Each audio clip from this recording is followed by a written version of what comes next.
Welcome everybody to the War and Peace Baseball Podcast. Here today with Alex Rudy, Farbode Markazi, and Ray Estrada. Alex Zui, how you guys doing? Doing good. Excellent. Wonderful. Well, it is May, which means we have an entire month of the season to talk about, and we can finally start to start worrying about teams and players, and that's the best part about everything, isn't it? Worrying? Yeah, like the worrying part. That's the fun part, right? Or is it everything else that's happening? Is that the fun part? I, for one, only enjoy sports when I'm stressed out and contemplating stuff. So I agree with that sentiment 100%. Let's do it, boys. Yeah, all right. So let's talk about some good stuff and some bad stuff at the same time. That's going to be tricky, isn't it? Let's talk about the Nationals, who just recently scored 23 runs against their division rival Mets, and Rendon had himself a nice day, going 6 for 6 with 10 ribbies and 3 homers. Obviously, pretty good. Yeah, that's a pretty good line right there. I think the Nationals are still a little bit more concerned about losing their center fielder for the entire season. Adam Eaton tore his ACL a couple days before then, and he's going to miss the rest of the season. So what's the bigger deal? The Nationals' insane offense, or the loss of their center fielder that they just got in a blockbuster trade this offseason? I mean, it has to be Adam Eaton. It has to be Adam Eaton. It's got to be the long run. Ooh, what's the bigger deal? I mean, how do you feel about the fantasy trade now? I you know what? I'll take my losses because it was a good trade on paper. I traded with this guy right here for Eaton, and obviously, you want me to say it doesn't even matter. Whatever I give you is automatically more valuable. You can't judge that trade though. I mean, Ian was having an unbelievable year. That's not fair to say it was a bad trade. Did you give up top prospects like the Nationals did for Eaton though? I gave up Glasnow. That's pretty good. He's having a poor year. Glasnow, Edwin Diaz, and Hunter Renfroe. Yeah. I'm still feeling fine about that. The Nationals still gave up more. Yeah, the Nationals arguably gave up more. So yeah, exactly. Yeah, so I mean, there's not a lot of doubt about the Nationals winning that division though. Still, because they're just you look at the roster, they still have. Who do they score the 23 runs on? Their probably biggest division rivals, the Mets. Yeah, but just look at that lineup. It's scary even without Eaton. Exactly. They have the potential NL MVP. They also have Bryce Harper. I don't know if you guys caught what I did there, and they also have. I caught it. I'm done with you in the trade Turner stuff. I think Michael Taylor, the second coming of Ryan Zimmermann, which is another story in and of itself. I think Michael Taylor just really wants to play because it's the 4th year in a row. It's the 3rd year in a row. He's a saboteur. No, it goes to who played there last year. It was. Last year, who was the guy who can't hit any home runs? Ben Revere, and then Denard Span. And I think it was even the guy before that who I don't even know who played center field for the Nationals before Denard Span. But that's an interesting trivia question right there. I'll find out. Years, Michael Taylor is been trying to just nail down that top spot, and he's put some voodoo magic that the Cardinals on whoever is before him and forces his way in, I guess. Yeah, I mean. So hopefully he also takes some of Ian's talent and can actually perform for the Nationals, because this was looking like their best season in a while. Even though I feel like we see that every April, their best chance to go all the way. And Ian is an unbelievably huge loss. I know it's one player and it's a team sport, but I think he's probably the 3rd best player on that team. 3rd best position player on that team, and they have depth and they have a lot of talent, and they'll still make the playoffs, no problem. But I mean, Eaton is just not a guy. He's just a two-way force that I just don't think is easy to replace. And I don't think a lot of people realize actually how valuable he is when he's healthy and when he's hitting like he was to start this year. And he was validating why they gave up so much for him for the first place. So for them to lose the season for him is just it's just really unfortunate for the Nationals. I feel bad for them, to be honest. Yeah, no question. We can talk about the Mets, who were on the other end of that, obviously, and they are in very, very rough shape. They also had a very significant loss. Their ace, Syndergaard, is out for an unannounced amount of time. He has a torn lat muscle, and this injury is just one of the stupidest things ever.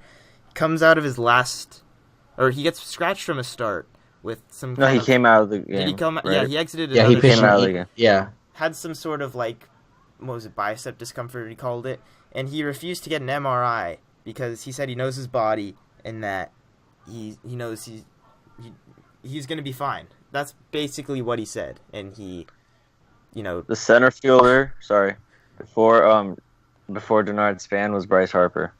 In 2012, the Nationals fielded Michael Morse in left, Bryce Harper in center, and Jason Worth in right. Yeah, they had Michael Morse. Yeah, I mean, that's not the same team as it is now. That's for sure. No. I knew Syndergaard was going to get hurt when there was the stories he bulked up and now he's throwing around 100 consistently. Why? He's going to get hurt.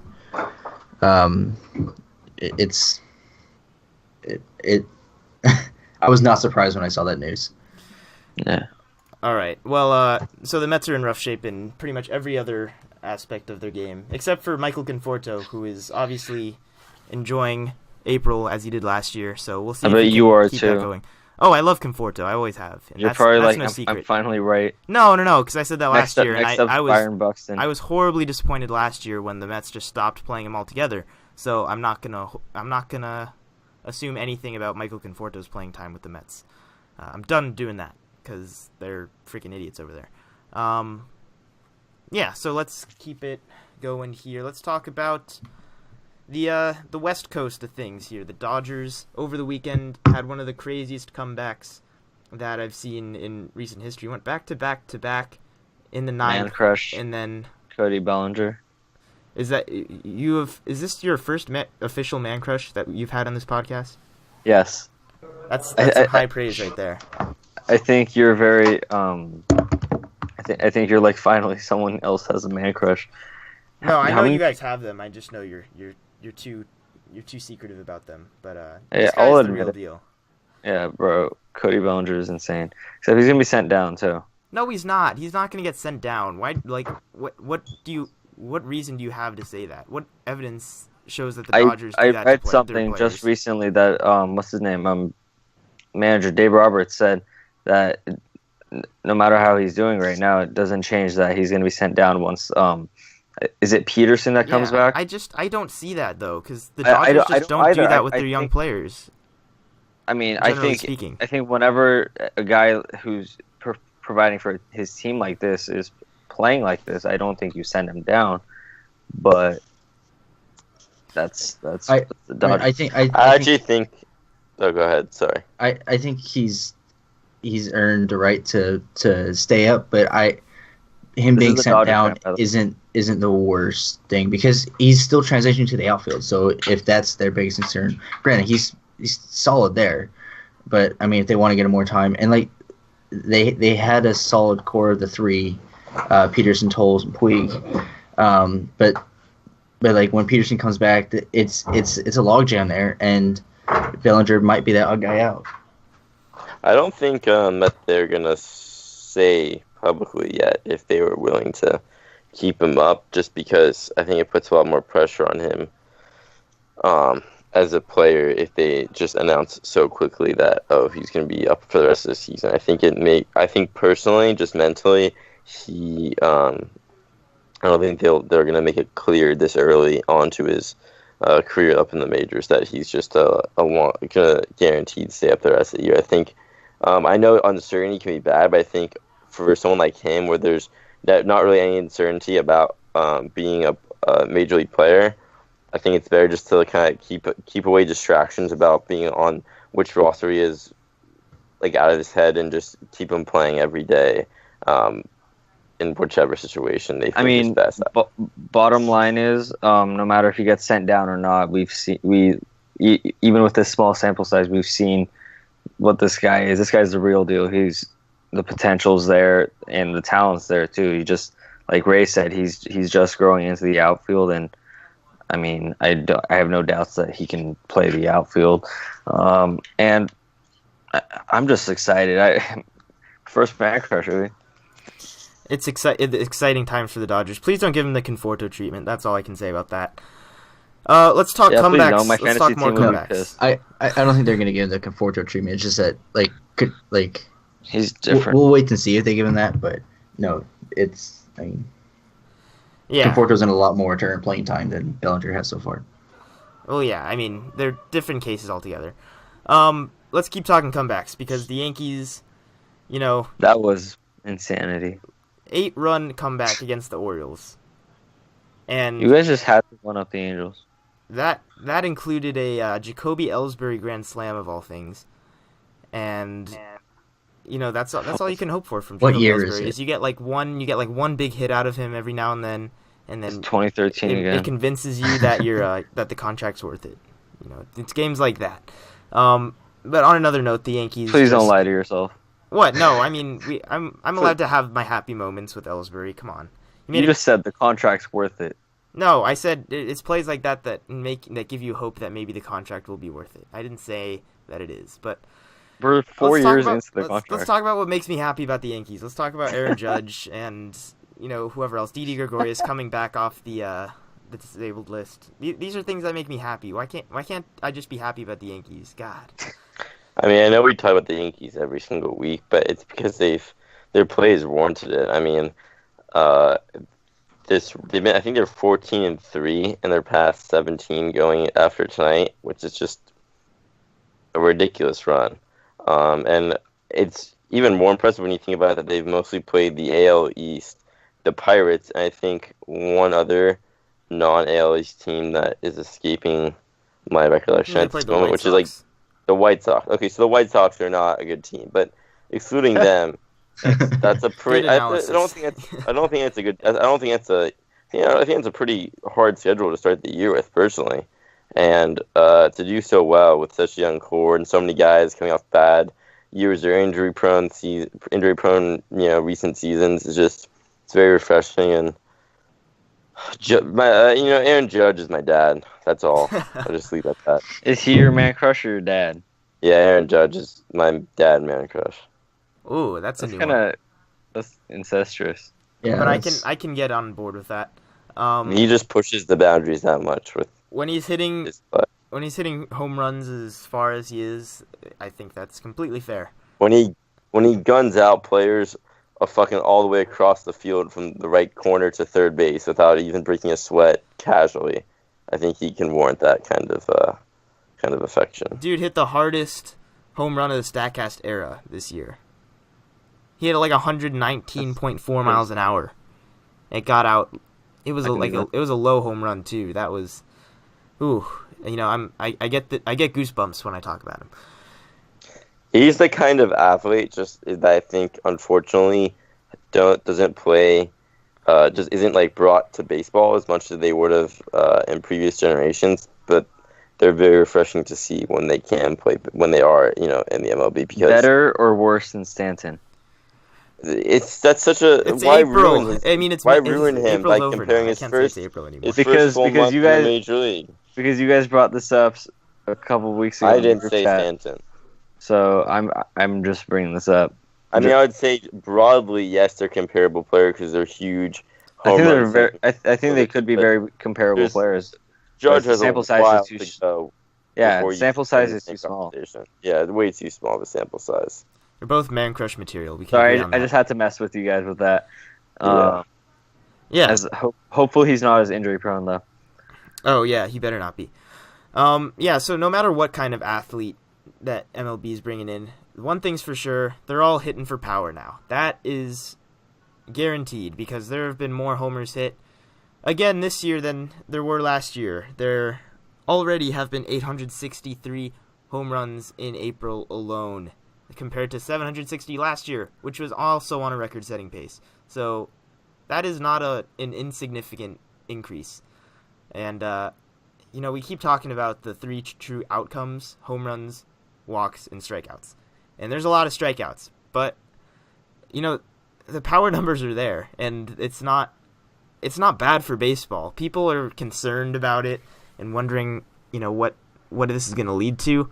But the fact is that, these hitters are able to do it. They're able to make the adjustment. It's not like, they're throwing away valuable aspects of the game and sacrificing things for power. And people talk about it in such a negative way. What do you guys think about this power surge? I love it. Very simply That's stated. all. That is all. I don't think I don't think you can deny that nothing is better about baseball than a fucking gigantic home run. And I think we kind of grew up at the very tail end of the steroid era is when we started getting into baseball. And I think that's what if baseball wants to survive and keep on existing for future generations as one of these core sports that every kid kind of starts out with, I think more power and more strikeouts and more athleticism like the game is trending to is, the best direction that it could be going. Yeah. So clearly the automatic intentional walk is the reason for this power spike, right? Good job. Exactly. Good job, Rod Manfred. You did it. You fixed baseball. Can you stop now, please? Are games 2.25 hours yet? I think there's been like one or two that were, very, very quick games. But no, for the most part, that is not the case. Let's talk about the leaders in the home run department. And I think maybe one of them would have been expected, but the other guys probably not. Eric Thames, of course, the Red Killer. You got Ryan Zimmermann, who is, on a different planet right now. You've got Chris Davis, K-Ris Davis, who is... Chris Davis is the new Chris Davis, is what I've seen in baseball. That's the way it's trending. And Aaron Judge, of course. All of these guys are very big guys. But which one of these guys do you think has the likeliest... Likeliest? The what? The highest likelihood? The highest likeliness of probability to... words. Statistics. What? Which player of these four is the most likely to, lead the league in homers by the end of the season? Whoa. Oh, shit. Are you on a boat? That was very ominous. Was right outside my window. That was a guy revving his engine literally right outside my window. I said, oh, shit, because that's sound. Yeah, but are you on a boat? I am not on a boat. Okay. I think this is what people want to hear. Dave, there's no way any of these guys lead the league in home run this year, but I would say if I had to bet my money, I would definitely bet. I have these four Chris Davis. Yeah. By far the past 3 years, most consistent. Just the sample size, yeah. Home run hitters out of these three guys. Obviously Judge hasn't played enough, and Zimmerman's gonna get hurt. It's just inevitable. It's just tradition. So there's no way. It's just gonna happen. I don't think he's ever played this many games in a month since 2009. So, and Eric Thames is probably just gonna run out of fluids in his body because he gets tested. That's what I was gonna ask. Game. This guy gets tested just by attrition. I would say Chris Davis is the best answer. I like Chris Davis a lot more than most people do. A's fans love great. him, of course. He's a really good player. Does he reach 50 homers this year? Because I don't see why not. I think he could. Last year he definitely could. Last year he hit less than 5 in April. He hit some ridiculously low number and still ended up with 41 homers or something. I think he definitely is up there in the top 5 of guys with the best chance of doing it this year, if anyone's going to do it. I like it. Yeah. Power. That's the moral of the story here. Power. Yeah, so let's go ahead and move into our war report for April. I think we'll make this segment like a monthly thing now, because I think doing it, every couple weeks just isn't enough space in between to really get the full breakdown. But your leader in war in April was Bryce Harper, worth 2.1 wins this month. Not a big surprise there. I think we've talked about the Nationals and Harper enough already. A lot of these, I think we've talked about all of these guys, basically. I'm just going to go ahead and list them off here. Trout, Freeman, and Sale, all worth 2 wins. Zimmermann and Thames, they come in pairs, I guess, for everything this month. 1.8 wins, and James Paxton 1.7 wins. Not a lot of surprising names there. I mean, going into the season, these are incredibly surprising names, but we've talked about all of them. It's been done to death. So let's get right into stat game. How about it? I think we got Rudy, you're leading us today, Woo-hoo! Right? Let's do it, guys. All right, so we got 5 questions here, as well as a bonus one if we need it. So we're going to start off with it's a batters category question. And so Fangraphs has this statistic where they have some magical formula involving some witchcraft or voodoo where they give an overall rating similar to WAR, but exclusively for base running. So I'm going to ask you guys, I think the top 4 their season so far, it's pretty predictable. So that's Billy Hamilton, Jared Dyson, Jacoby Ellsbury, Paul Goldschmidt. All those guys have pedigrees as good base runners and have all having good base running seasons to start off the year. So I'm going to ask you who you guys think is number 5 at base runner rating. And let me just to help you guys out. In the order this year. It is not just because you steal the most bases doesn't necessarily give you the highest rating. Because Mark Trumbo, who's number 6, has 1 stolen base the entire year, and he is 6th on this ranker. So, just can to we give not context. say Mark Trumbo? In fact, Jose Abreu has 0 stolen bases and it's 10th. So the stat measures more than just stolen bases. It's just a rating for your, in general, base running ability. My first or third? Doesn't matter to me. I'm fine either way. I'll go ahead and give mine, I guess. I'll go ahead and say AJ Pollock. That is incorrect. I'll go with Francisco. I haven't seen him on this list. I'll go with Lindor. Lindor? Neither of those guys are in the top. It's a great start. 30. Should I go? So we go another round after. Yeah, of course. Wait. I'll give you guys 3 guesses each, and then I'll pick this answer. Let me see if my guy's on the list. Both of you. I'm in Rudy's spot right now. I have no idea who to pick. Now you know how I feel. DJ LeMahieu. I just DJ LeMahieu. I do not see him on this list. Damn it. This is going great so far. Clearly we know our base runners. Ian Kinsler? I do not see him on this list. Okay, great.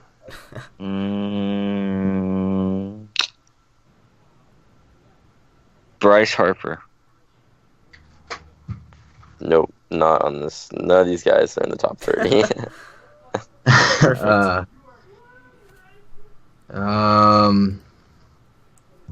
Justin Turner. What? Justin Turner. What? Nope. Okay.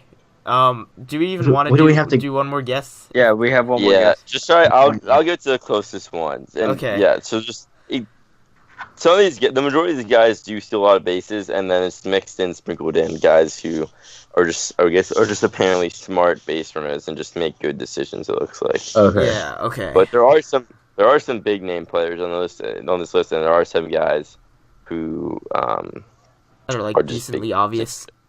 Yeah, names. exactly. Okay. What good base running players haven't we said? Who's in the top 4 again? You said Hamilton. Yeah. Dyson, Schmidt, and Ellsbury. Okay. Is Mike Trout? I'll say Trout. Mike Trout is on the list. He's 26. I did it. He is on the list. I did it. Let me think. Is what's his name? Yelich on the list? Yelich is 30th, so you lose. Haha. Can I get D. Gordon? D. Gordon is surprisingly not on this, which I do really? not know how that could be possible. But I love this stat. I guess we somehow won. You got almost exactly 20 rankings below Joey Gallo, who's number 5. There's absolutely no way I was ever going to guess that. He might have been my 500th to guess. Who rounded out the top 10 after Trumbo? Then it goes Ender and Ciarte, Jose Reyes, Carlos Gomez, and then Jose Abreu with 0 stolen bases. is the 10th best base runner in the major leagues, according to Fangraphs. I bet. All right then, let's move on. Let's base running's boring. That's terrible. I'm gonna give you a point, but I don't really think you deserve it. I deserve it. I guess we have Trout. So, this should be pretty easy. Which team is number 1 in defensive rating? Miami. Wait, what? No, not close. Cubs. Close. They're 4th. Miami's 10th. I will say the Red Sox. They are 7th. Dang it. So I can either give it to Ray, or do you guys want another round? No, yeah, I'd give it to Ray.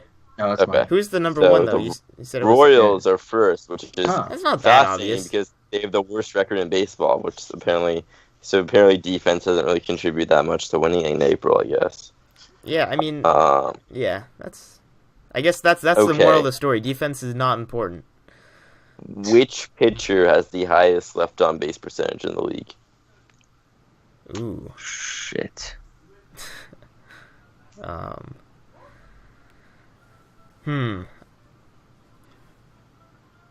gonna go with one of my guesses will be Patrick Corbin. Patrick Corbin.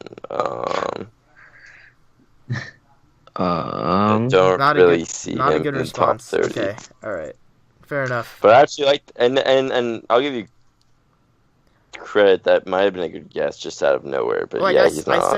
I said his name because his ERA really outperforms his WHIP. That's what I'm thinking of, like guys like his WHIP. Yeah. Well, at least I gave an answer. The guy, it's pretty easy, honestly. I think you guys should be able to get it. Like, I would be really disappointed, especially Matt Cain. Matt Cain is 4th. That's a good guess. Oh, Jesus. Dallas Keuchel. Dallas Keuchel 2nd. So you and Ray. Damn it. We talked about Irvin Santana was 1st. I don't know how you guys didn't get Irvin Santana. Santana did not allow a lot of base runners. That's why I was like really confused. His percentage 99. Percentage is not total. I guess. Yeah, that makes some more sense then. Yeah. But we talked about that Keuchel stat. Like. Yeah, exactly. That's a good guess. All right. Okay, then. So I get 2 in the lead. Okay, so which hitter has the highest batting average balls in play in the major leagues right now? So that is essentially which hitter is getting the luckiest with their contact, turning into hits in the league. Just for Avisail Garcia. I was gonna say Avisail Garcia. He's actually 5th. Oh Jesus. I'll say Ryan Schimpf. What? Ryan? That's got to be one of the lowest ones, if anything. I don't see him in the top 30. I'm sorry. I was trying to go for the fact that he doesn't put the ball in play a lot, but when he does, it's a home run. Is a home run putting the ball in play? Is the question. I think you guys want. I think that counts. Yeah, do you guys want to split the points, or do you want to try to get to win this with one more round? We'll go tiebreaker here. Tiebreaker. Each give a different name. Each give an answer. Let's see. Is this the same one? Ryan Zimmermann. 2nd, nice. Oh, geez. No pressure here. So, I have to get the number 1 to get it then. Yeah. Highest, unfortunately. Man. Who else is just tearing it up? Daniel Murphy? No, I'm sorry. The correct answer is Miguel Sano. Oh, geez. Wow. I mean, you know what? That's kind of along how I was thinking. You know, I should have guessed that, partially because I know that Miguel Sano has put up insane StatCast numbers this year so far. Like, his exit velocity is averaging over 100, which is ridiculous. So I probably should have. I'll also give a shout out to Zach Kozart out of all guys. Oh yeah, he is actually having a very good year, average wise. Yeah. Okay, off to the next one. Which pitcher is giving up the most home runs per fly ball? So, I thought this was hitters. What percentage of fly balls are home runs? Ooh, okay. Who is the highest percentage of fly balls being home runs as a pitcher? Does that make sense? Yeah. Yeah. My guess is Max Scherzer.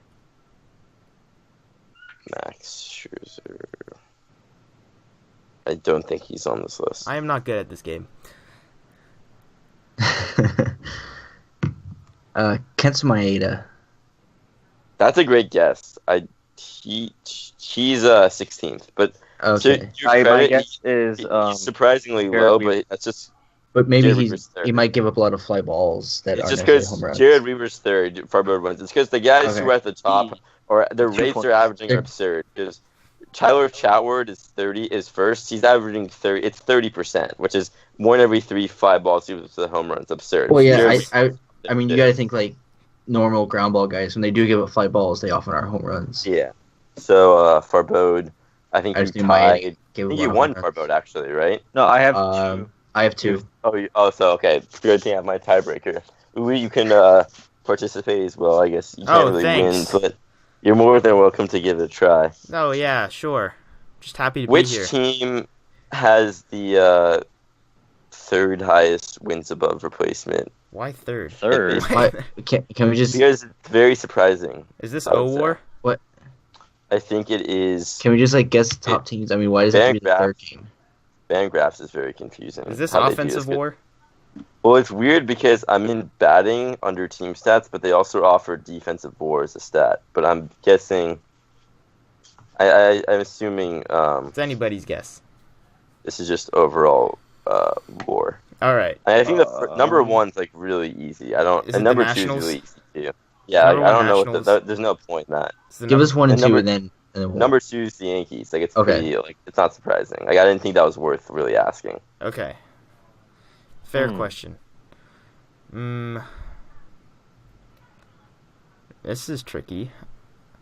It's pretty surprising. It's not a team you would expect to be having. They're not having a good season.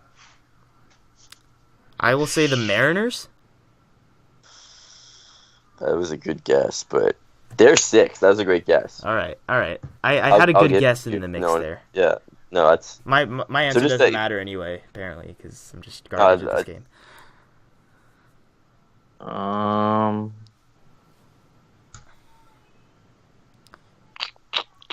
think the fact that I answer very quickly is my downfall. But you know what? I'll take that every day. I mean, you could win this. Let me guess the shit. Should I win by default? Who are 1 and 2? The Nationals and the Yankees. I'll give you 4 as the Cubs. Can I win by default? Why Dodgers. would you give them the next one? The Dodgers is 7th, so you lose automatically. Aha. Goodbye. Get out. Well, I mean, he can still beat me, but yeah. Can I don't know. Can I say the Brewers? No, you can't. I mean, you can, but unfortunately, they are 8th. Damn it! So that means I beat Ray. At least we all win. But we beat you. That means that means I win. I guess right? We all have a 3-way tie. Perfect. I'm over it. We're not. No, you guys. I'm not. Who has want to decide this? Who has the best record in baseball? That's so easy. Shush. That's off the top of my head. The Rays, by the way, had the 3rd highest WAR. The magic of Kevin Kiermaier. I have no idea how they're managing that, but I thought that was interesting. That is really interesting. So I guess we've learned from this segment. I think I should have known that. I think what we learned from this segment is that base running, defense, left on base percentage, batting average on balls in play, homer to fly ball rates, and offensive WAR mean nothing. You mean every stat we did? Yeah. Correct. They're all really insignificant stats. So don't look at that. That's what stat game's all about. Yeah. Just completely annihilating these new age stats. So highest winning percentage in the major leagues right now. Let's do it to end this. Is there a disparity between records and stuff? Well, yeah, I would say team wise or pitcher wise? Team wise. The Nationals? Yeah, that's right. I think that was too easy. Yeah. No, that's what I knew it was, but just in case it wasn't. Who's in first place in the AL East? As of this moment, the Orioles are. God damn it! You guys came prepared. All right, I think that's enough there. Enough. So we all tied then. Yeah, we all tied. Enough meaningless stats for today. That's all of April. That's all we got. There will be lots more to discuss in May, I'm sure. I think it's a good way to describe April. Lots of meaningless stats. Lots of meaningless stats. We will have our opinions change dramatically by the time the end of May rolls around, except for Trey Turner. He's still the MVP. So everything else is all good. Any final thoughts to send us into May? Or are you guys all good? You guys all good to go? I'm good. I hope the Yankees keep this up. I love it. Yay, go Yankees. So thank you again for joining us. As always, we would very much appreciate any feedback you have for us, and you can leave that on Twitter. You can tweet us at WPB_podcast. You can check out our website where we'll have articles and all our podcasts going up there as well. You can email us. All the information down below there. I will go ahead and say where this is available to, because I don't normally do that, but we do upload this to YouTube, iTunes, and SoundCloud now, so all of that can be accessed in the description of whatever medium you're listening to this through. Thank you again, and have a happy May. As always,